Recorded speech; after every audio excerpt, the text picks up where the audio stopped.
I thought I was going to lose everything that morning, but I had no idea I was about to discover my husband had been protecting me all along. I was halfway into my car, keys in hand, when a voice stopped me cold. "Margaret Collins," the man said, and I froze because no one outside my family ever used my full name. He stood a few feet away, clothes worn, hair unkempt, the kind of man most people would avoid without a second glance. But his eyes were steady, almost familiar.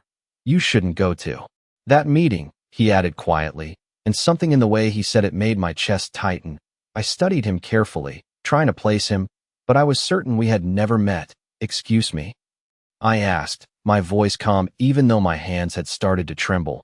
He stepped closer, lowering his voice as if what he was about to say wasn't meant for anyone else. "Your husband didn't leave you with nothing," he said. "He was protecting you." The words landed harder than they should have, because for the past 6 months since Thomas passed, I had been living as if everything we built together had quietly slipped away. The accounts Daniel told me were nearly empty, the house expenses suddenly too much. The careful way Sophie explained that it would be easier if I downsized. I swallowed and forced a small, polite smile. "I think you've mistaken me for someone else," I said, but he shook his head slowly. "No, ma'am," he replied. "I worked for your husband years ago, and I know what he set up. I know what they're trying to make you sign today." A chill ran through me then, sharp and precise, because no one was supposed to know about that meeting except my son and his wife. I glanced at my watch. 9:12 a.m. I was already running late. Daniel had insisted I be on time, said the lawyer had a tight schedule, said everything would be straightforward if I just trusted them. I looked back at the man, really looked this time, and there was no desperation in his expression, no plea for money, just a quiet certainty that made it impossible to dismiss him. "What exactly are you saying?" I asked, my voice softer now, more careful. He hesitated for a moment, then said, "If you sign those papers, you're giving up everything your husband spent years protecting." My grip tightened on my car door, and for the first time that morning, I didn't feel rushed.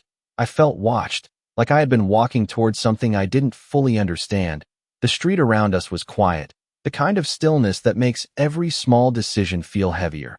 I closed the car door slowly, my reflection faint in the window, older than I remembered, but clearer somehow. "Show me," I said, and as the words left my mouth, I realized I wasn't afraid anymore. Not of the meeting, not of the truth, but of how close I had come to never knowing it existed at all. The man did not move until I stepped away from my car, and then he turned without a word, as if he already knew I would follow. We walked half a block to a small diner on the corner, the kind of place Thomas used to like because the coffee was always fresh and the booths were worn in just enough to feel familiar. I had not been there since before the funeral, and stepping inside felt like crossing into a version of my life that no longer existed. He slid into a booth near the window, and I sat across from him, keeping my purse close, not out of fear, but out of habit. The waitress poured 2 coffees without asking, and for a moment neither of us spoke. I watched him carefully, waiting for something to confirm this was all a mistake, but he met my gaze steadily. "Your husband came to me about 5 years ago," he said. "Finally, back when I was still working as an accountant. He wanted to restructure everything, said he needed to make sure no one could touch what belonged to you." I felt a quiet pressure build in my chest, not panic, just a slow awareness that the ground beneath me might not be as solid as I thought. "That does not make any sense," I replied. "Thomas handled all of our finances, but we never had anything complicated, just our home, some savings." The man shook his head slightly, almost gently. "That is what he wanted everyone to believe," he said, and then he reached into his coat and pulled out a folded envelope, worn at the edges but carefully kept. He placed it on the table between us, not pushing it toward me, just letting it sit there like something that had been waiting a long time to be seen. I stared at it for a few seconds before picking it up. My name was written on the front in handwriting I knew immediately, Thomas's, steady and deliberate, the kind of handwriting that never rushed. I did not open it right away. Instead, I looked back at the man. "Why did you not come to me before?" I asked, my voice quieter now. He gave a small, tired smile. "Because I was told not to unless something felt wrong. And this morning, when I heard about your meeting, it did." My fingers traced the edge of the envelope. I thought about Daniel's call the night before, how he had insisted everything was ready, how Sophie had been in the background reminding him to tell me to bring my identification, how their voices had carried a kind of urgency that I had chosen not to question. What exactly are they trying to make me sign? I asked, and the man leaned back slightly, his expression unreadable but firm. A transfer of authority, most likely, he said, something that gives them control over assets they should not even be able to access. I let that settle in, not rushing to react, because for the first time in months, I did not feel like I was being pushed forward. I felt like I had stepped outside of something, like I was finally allowed to look at it from a distance. The waitress returned and set down a small plate of toast neither of us had ordered, and I realized my hands had stopped shaking completely. I opened the envelope then, slowly, unfolding the paper inside, and as my eyes moved across the first line, I understood one thing with absolute clarity. Thomas had never left me unprotected, and whatever Daniel and Sophie believed, they had only seen the part of the story he wanted them to see. The paper felt heavier than it should have, as if the weight of it came from everything I had not known. Rather than the few lines written across it, I read it once, then again more slowly. Thomas had always written plainly, no unnecessary words, no confusion, and yet what he had left me now felt like a message I was only just beginning to understand. It was not just a note. It was a set of instructions, a quiet map hidden in familiar handwriting, references to accounts I had never seen, to a trust one did not remember discussing, to a lawyer whose name sounded distant but not entirely unfamiliar. I lowered the paper and looked at the man across from me. "This cannot be real," I said, though my voice carried less doubt than it had a few minutes ago. He nodded once, not arguing, not convincing, just waiting. He did not want them to know, the man said, not until you needed to. I folded the paper carefully, aligning the edges the way Thomas used to do with everything important, and placed it back inside the envelope. For a moment I did not speak. I just sat there, letting the pieces move quietly into place. The late nights when Thomas stayed in his study longer than usual. The times he told Daniel not to worry about the business. The way he would change the subject. Whenever finances came up at dinner, I had thought it was his way of protecting me from stress, from numbers and paperwork I never cared to follow. But now it felt different, more deliberate, more guarded. "What do they think I have?" I asked, my eyes still on the envelope. The man leaned forward slightly, lowering his voice again. "They think you have what they showed you, a small savings account, a house that is too expensive to maintain, just enough to make you feel dependent." I exhaled slowly, not in shock, but in recognition, because that was exactly how it had felt these past months, like I was slowly being guided into a smaller version of my own life, one where decisions were made for me, where suggestions sounded like care but carried a quiet pressure underneath. "And the meeting today?" I asked, finally looking up. He held my gaze this time, steady and certain. "That is where they make it permanent," he said. "Once you sign, everything your husband built to protect you becomes something they control." I glanced at the window, the street outside moving at its usual pace, people walking, cars passing. Nothing about the world suggested that anything had changed, and yet everything had. I reached for my coffee, now lukewarm, and took a small sip, grounding myself in something simple, something real. Why would my own son do this? I asked, not because I expected an answer, but because the question had been sitting quietly in the back of my mind for longer than I wanted to admit. The man did not respond right away. He looked down at his hands for a moment before speaking.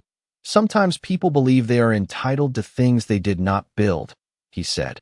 "And sometimes they are helped into that belief."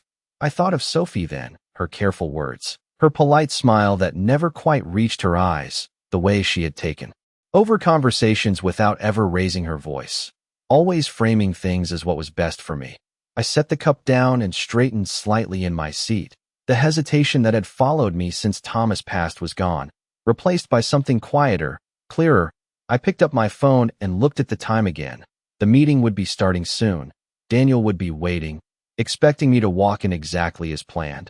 "I think I still need to go," I said, more to myself than to the man. He watched me without surprise. "Of course you do," he replied, and I slipped the envelope into my purse, closing it with steady hands. Because now I understood something I had not before. I was not going there to give anything away. I was going there to see exactly how much they thought they had already taken. I left the diner with the envelope resting quietly in my purse, its presence more reassuring than heavy.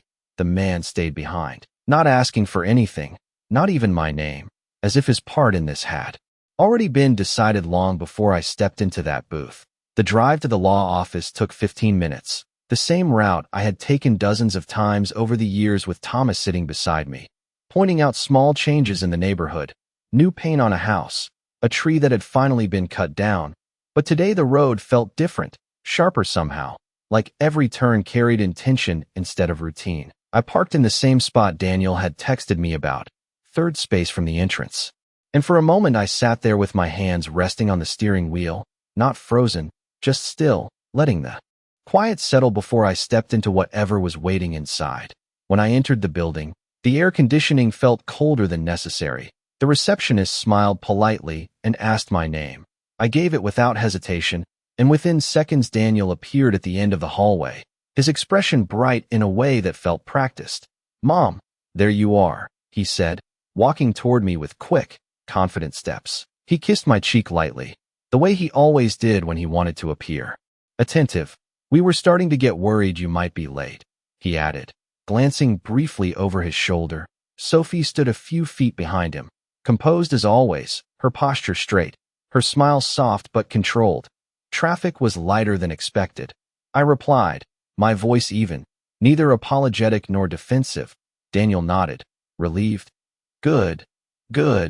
This should not take long," he said, placing a gentle hand on my back as if guiding me forward, a gesture that felt familiar but now carried a different weight. We entered the conference room where a man in a navy suit stood to greet me. "Mrs. Collins, thank you for coming," he said, extending his hand, his grip firm but brief. The table was already set with documents neatly stacked, pens aligned beside each page, everything arranged to move quickly, efficiently. I took my seat without rushing, placing my purse carefully on my lap.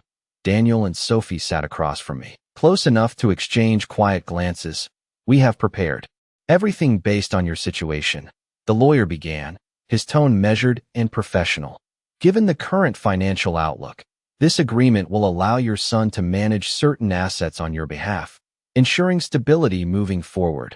I listened without interrupting, my eyes moving from the papers to Daniel, who nodded along as if this had already been decided. Sophie leaned slightly forward, her hands folded neatly. "It is really just to make things easier for you," she added gently. "You have been through so much already." I felt the familiar shape of that sentence, the way it was designed to sound like care while narrowing the space around me. I reached for the top page and glanced at the lines of text, the language precise but not unfamiliar: transfer of authority, management rights, long-term planning.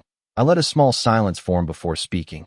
"And once I sign this," I asked, looking directly at the lawyer, "what exactly changes?" He adjusted his glasses slightly, prepared for the question. "Your son will have the legal authority to oversee and make decisions regarding the listed assets," he explained. Daniel shifted in his seat, eager. "It just means I can help take care of everything for you, Mom," he said, his tone reassuring. "Practiced?" I nodded slowly, as if considering it for the first time, then placed the paper back on the table without picking up the pen, because now, for the first time since walking into that room, I was not thinking about what they were offering. I was thinking about what they believed I did not know, and how carefully they had built this moment around that assumption. I let the silence stretch just long enough for them to feel it, not uncomfortable, but noticeable, like a pause in a conversation that should not be there. Daniel shifted again, his fingers tapping lightly against the table before stopping himself. Sophie's smile did not change, but her eyes sharpened slightly, watching me in a way that felt more attentive than caring. The lawyer cleared his throat softly, prepared to continue, but I spoke first. "I would like to understand something," I said, keeping my tone calm and measured. "These assets you mentioned, could you specify exactly which ones are included?" The lawyer glanced briefly at Daniel. A quick exchange that lasted less than a second, but said more than any explanation. Then he turned back to me. "Primarily the residential property and the primary savings account," he replied, his words careful, controlled. I nodded slowly, as if that confirmed what I expected. "Only those?" I asked, tilting my head slightly. Daniel leaned forward then, eager to move things along. Mom, that is everything you have right now.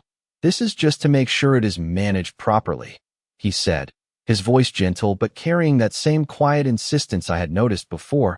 I looked at him fully then, really looked, not at the son I had raised, but at the man sitting across from me, confident, certain, and already assuming my agreement. That is interesting, I said softly, and reached into my purse. The movement small, unhurried, but enough to draw both of their attention. I placed the envelope on the table without opening it, just resting my hand lightly over it. Because this suggests there may be more, I added, my voice steady, not accusatory, just factual. The shift in the room was immediate, not loud, not dramatic, but present. Daniel's expression flickered, just for a moment, before settling back into something more controlled. Sophie's posture straightened, her hands tightening together ever so slightly. The lawyer looked down at the documents in front of him as if searching for something that was not there. I am not sure I follow, he said carefully, but the hesitation was already in his voice. I slid the envelope a few inches forward, still unopened, still untouched beyond that. My husband was very thorough, I continued. He did not like leaving things incomplete. I paused then, letting the memories settle between us, letting Thomas's presence fill the space they had tried to organize so neatly. So I find it difficult to believe that everything we built together fits on 2 pages. Daniel exhaled quietly, a sound more controlled than natural. Mom, you do not need to worry about all that. We have already reviewed everything. This is just the simplest way forward, he said, but the certainty in his tone had softened, just enough for me to hear it. I shook my head gently, not in disagreement, but in clarity.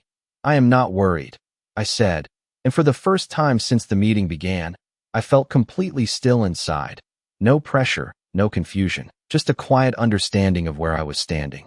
I just think it would be better if I reviewed all of my options before making any decisions, I added, sliding the documents back toward the center of the table, untouched, the pen still lying exactly where it had been placed for me. Waiting, Daniel looked at Sophie then, a quick glance that asked more than it answered, and Sophie leaned slightly forward, her voice smooth, carefully measured. Of course, Margaret, you should feel comfortable, she said. But there was a tightness beneath her words now, something that had not been there before. I gave a small nod, acknowledging her without agreeing, and closed my purse slowly, because in that moment, I understood something they had not expected. I was no longer the person they had prepared this meeting for, and whatever came next would not follow the plan they had already decided for me. The meeting ended without another word from me, not abruptly, not dramatically, just a quiet conclusion that left their expectations hanging in the air. Daniel walked me to the hallway, his hand hovering near my back again, but not quite touching this time. Mom, we really should not delay this, he said softly, his voice lower now, more careful. I turned to him with a calm expression that felt unfamiliar even to me. Nothing important should be rushed, I replied, and for a brief moment, he looked at me as if trying to find the version of me he had expected, the one who would nod, who would trust, who would sign. But that version was no longer standing in front of him. Sophie joined us a second later, her steps measured, her smile returning but thinner now. We can reschedule with the attorney, she said smoothly. Just let us know when you are ready. I gave a small nod, acknowledging her words without committing to them, and walked out of the building with the same steady pace I had walked in, but everything felt different now. The sunlight outside seemed sharper, clearer, as if the world had adjusted its focus. I got into my car and sat there for a moment, not replaying the meeting, not questioning what I had done, just recognizing that something had shifted in a way that could not be undone. I reached into my purse and took out the envelope again, resting it on my lap, my fingers tracing the edge where Thomas had sealed it years ago. He had known, not everything perhaps, but enough to prepare for something like this. Enough to leave me a path instead of a warning. I started the engine but did not drive home. Instead, I turned in the opposite direction, toward the address written in his note, a name I had almost forgotten until I saw it again, Patricia Langford, the attorney he had mentioned in passing once or twice, always briefly, always without detail.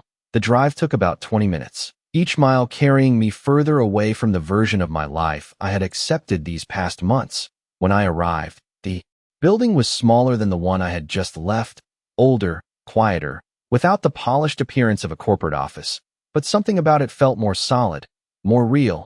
I stepped inside and approached the front desk, giving my name and mentioning Thomas. The receptionist's expression changed almost immediately, not surprised, not confused, but recognizing. "Please have a seat, Mrs. Collins," she said, her tone respectful, as if my arrival had been expected long before I knew I would be there.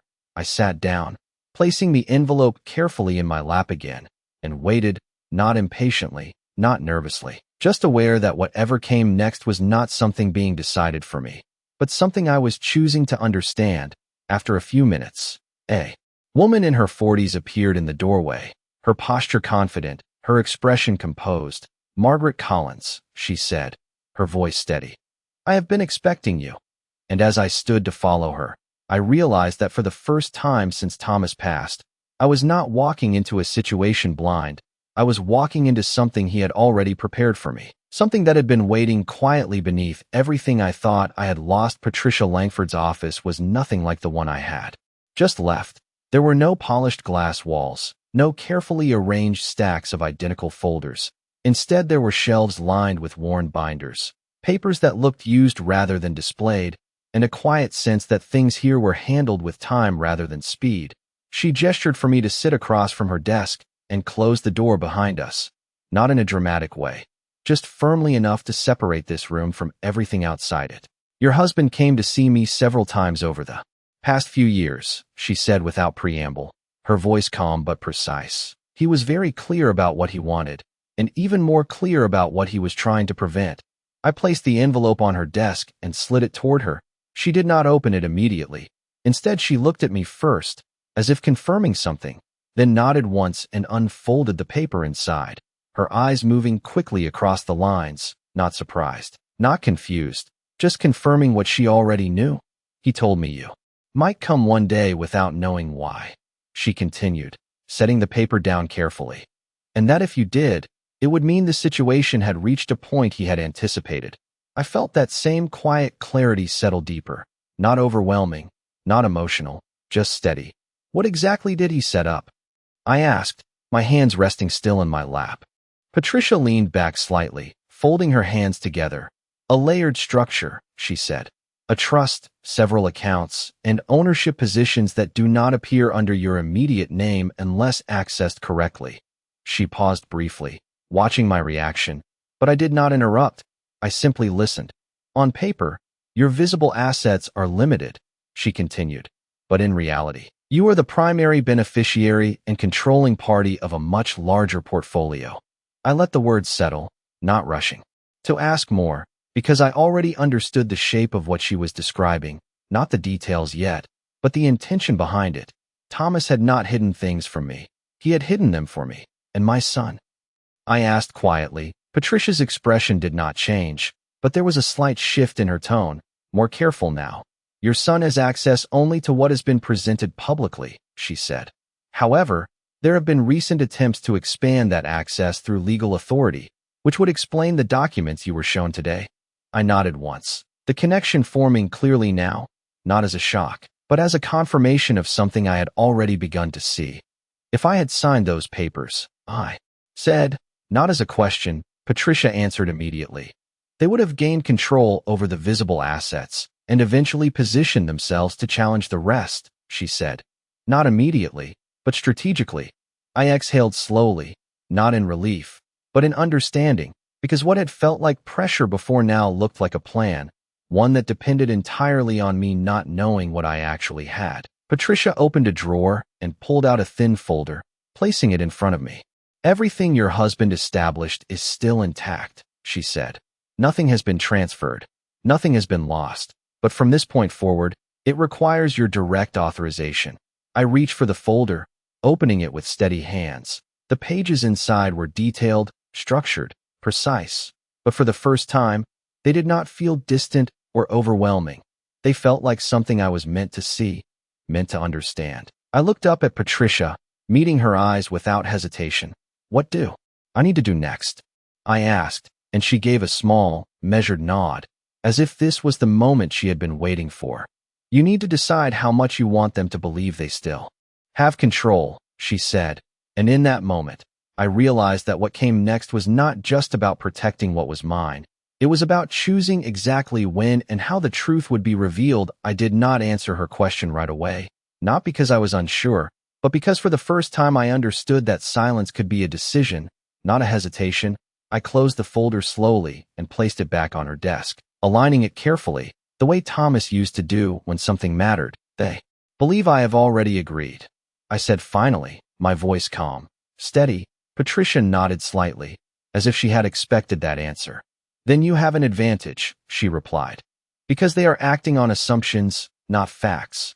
I let that settle, not as comfort, but as clarity, because everything Daniel and Sophie had done so far depended on me remaining exactly as they believed I was, unaware, dependent, and willing to follow their lead. What happens if I do nothing? I asked. Patricia leaned forward slightly, her tone measured. Then they will continue, she said. They will reschedule the meeting, adjust their approach, perhaps apply more pressure, but the outcome they want will remain the same. I nodded once. That part was easy to see now. The pattern was already there. The careful suggestions, the urgency disguised as concern, the quiet framing of my situation as something that required their control. I looked down at my hands for a moment, not uncertain, just thoughtful, then back at her. And if I let them believe they are close to getting what they want?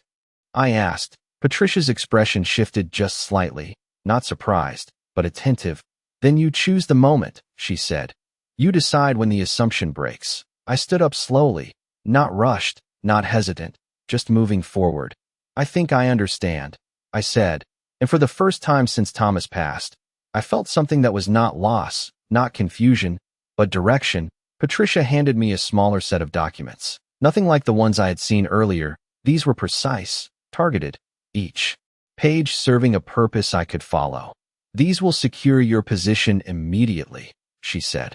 Once they are processed, no external party can access or influence the structure without your consent. I took them carefully, placing them into my purse with the envelope, everything now held together. In one place, not hidden anymore, just waiting to be used. How long will this take? I asked, already knowing I would not wait long. A few hours to initiate, a full day to finalize, she replied. I nodded, calculating without needing to say it out loud. Daniel would call. Sophie would follow up. They would expect movement, progress, compliance. I walked toward the door, then paused, my hand resting lightly on the handle. They think I need them, I said quietly, not as a complaint, not as a question, just stating what had been true until this morning. Patricia did not respond immediately, but when she did, her voice was steady, certain. Then let them keep thinking that, she said. I opened the door and stepped out into the hallway. The same building, the same quiet space, but everything had shifted. I was no longer walking through something unfamiliar. I was moving through something I now understood. When I stepped outside, the air felt warmer than before, or maybe I was simply noticing it for the first time. I got into my car and sat for a moment, not replaying what had happened, but recognizing what came next. I reached for my phone and saw a missed call from Daniel, followed by a message. Mom, we can fix the paperwork quickly. Just let me know when you are ready. I read it once, then set the phone down without replying, because for the first time, I did not feel the need to respond immediately. I started the engine, my movements steady, deliberate, and as I pulled out of the parking lot, I understood something with complete certainty. They were still moving forward with their plan. But now, so was I, and only one of us actually knew where it would end. The rest of that day moved quietly, almost too quietly, as if everything around me was continuing on the same path, while something beneath it had already changed. By late afternoon, Patricia confirmed that the first steps had been completed, the structure secured, the access points sealed in a way that no one could adjust without my direct approval. I thanked her without saying much more, because the weight of what had been done did not need to be spoken out loud. It was enough to know it was finished. When I returned home, the house felt the same as it always had. The same light through the windows, the same furniture arranged just as Thomas and I had left it, but I moved through it differently now. Not as someone trying to hold on to what was left, but as someone who understood exactly what was still hers. My phone rang just as I set my purse down. Daniel's name appeared again. I let it ring once, twice, then answered. Mom, I have been trying to reach you, he said, his tone controlled but tighter than before. The lawyer is asking when we can finalize everything. I walked slowly toward the kitchen, resting my hand lightly on the counter, grounding myself in something familiar. I have been reviewing things, I replied, my voice even. I think it would be best if we meet again tomorrow. There was a brief pause on the other end, just long enough to reveal that this was not what he expected. Tomorrow, he repeated. Yes, I said simply. I would like to go through everything one more time. Sophie's voice appeared, faintly in the background, asking something I could not quite hear.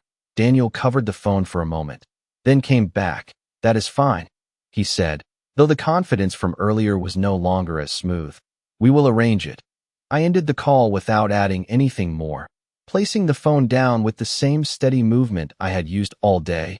The next morning arrived without urgency. I dressed the same way I always did for important meetings, not to impress, not to prove anything, but because it was what Thomas had always noticed, the small details, the consistency. When I walked into the office again, Daniel and Sophie were already there, seated, waiting, their expressions composed but more alert than before.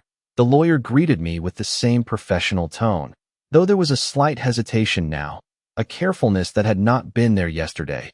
I took my seat and placed my purse on the table, opening it slowly. Deliberately, Daniel leaned forward slightly, ready, expecting the same sequence, the same outcome. Before we continue, I said, my voice calm but firm, I brought something I would like you to review.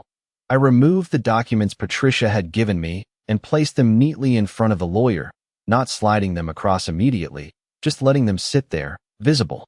Present, the room shifted again, more noticeably this time. Sophie's smile tightened. Daniel's posture stiffened just enough to be seen.